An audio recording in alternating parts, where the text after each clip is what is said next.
प्रदोष व्रत। यह व्रत हिंदू तिथि के अनुसार 13वें दिन यानी त्रयोदशी को होता है। त्रयोदशी अथवा प्रदोष व्रत हर महीने में 2 बार आता है, एक शुक्ल पक्ष और दूसरा कृष्ण पक्ष। इस व्रत में भगवान महादेव जी की पूजा की जाती है।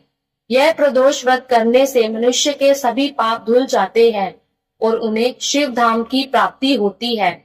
त्रयोदशी अर्थात प्रदोष का व्रत करने वाला मनुष्य सदा सुखी रहता है। उसके संपूर्ण पापों का नाश इस व्रत से हो जाता है। इस व्रत के करने से सुहागन नारियों का सुहाग सदा अटल रहता है। बंदी कारागार से छूट जाता है। जो स्त्री पुरुष जिस कामना को लेकर इस व्रत को करते हैं, उनकी सभी कामनाएं कैलाशपति शंकर जी पूरी करते हैं। सूत जी कहते हैं, त्रयोदशी व्रत करने वालों को 100 गौ दान का फल प्राप्त होता है। इस व्रत को जो विधि विधान और तन मन धन से करता है, उसके सभी दुख दूर हो जाते हैं। प्रदोष व्रत कथा। बहुत पुरानी बात है। एक पुरुष का नया नया विवाह हुआ था।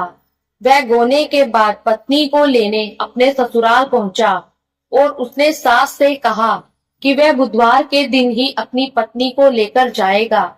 उस पुरुष के सास ससुर बोले और साले सालियों ने भी समझाया कि बुधवार को पत्नी को विदा कराकर ले जाना शुभ नहीं है, लेकिन वह पुरुष नहीं माना।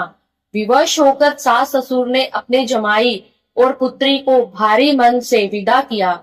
पति पत्नी बैलगाड़ी में चले जा रहे थे। एक नगर के बाहर निकलते ही पत्नी को प्यास लगी।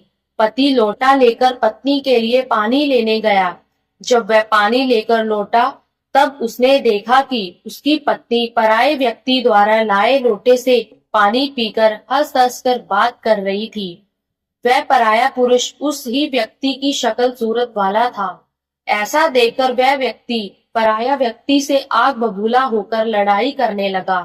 धीरे धीरे वहां काफी भीड़ एकत्रित हो गई और सिपाही भी आ गए। सिपाही ने स्त्री से पूछा कि सच सच बताओ कि तुम्हारा पति इन दोनों में से कौन है। लेकिन वह स्त्री चुप रही, क्योंकि दोनों ही व्यक्ति हम शक्ल थे। बीच राह में अपनी पत्नी को ऐसे देखकर वह व्यक्ति मन ही मन शंकर भगवान की प्रार्थना करने लगा कि हे भगवान, मुझे और मेरी पत्नी को इस मुसीबत से बचा लो।